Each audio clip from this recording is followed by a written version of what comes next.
In 1920, the world of baseball changed forever. Babe Ruth, the greatest player of his time, was sold by the Boston Red Sox to the New York Yankees for $100,000. That story is told as a simple transaction, a business move to raise cash. But what if that narrative was incomplete? What if, behind that historic trade, there was a web of debt, threats, and mafia dealings? Today, we open a forgotten chapter of American history, a conspiracy hidden beneath cigarette smoke, theater curtains, and Boston's shadowy alleyways. Red Sox owner Harry Frazee was more than just a team executive. He was a struggling theater producer, with grand dreams and mounting debts. But those debts weren't with banks. They were with dangerous people, men in long coats, low-brimmed hats, and cold eyes. The Boston Mafia had financed his plays, expecting fast returns. But the show called No, No, Nanette was a disaster, and the investors weren't patient. With time running out and pressure rising, Frazee saw only one way out: sell his greatest asset, Babe Ruth. But the trade didn't happen the way newspapers reported. It wasn't just between two teams, it was a setup.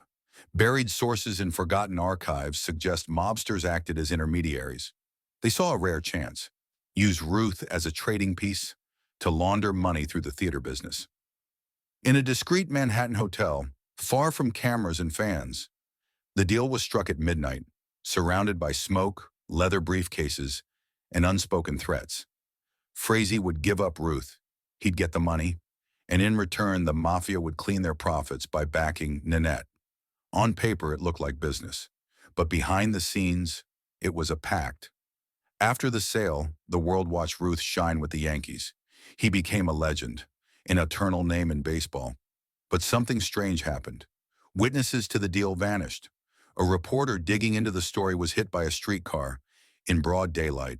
Another disappeared on a train ride between Boston and New York, never found. The show, No, No, Nanette, miraculously, it became a hit 3 years later, backed by anonymous investors. Frazee sold the team, left sports, and bought a secluded mansion where he lived until his death, never speaking of the trade again. And Babe Ruth? He became the greatest name in baseball history, but some say he knew. He knew his sale had saved a man. He knew that behind the glory, there was a dark deal that could never be revealed. In old interviews, there are strange pauses, eyes drifting off, answers that sound too rehearsed. Maybe he carried the truth to his grave. The official story says Babe Ruth was traded for money, but the whispers between the lines say something else: a debt, a play, a desperate man, and a mafia that knew exactly what it wanted. Still think it was just a sports deal? Or was it the first major mafia strike in American baseball?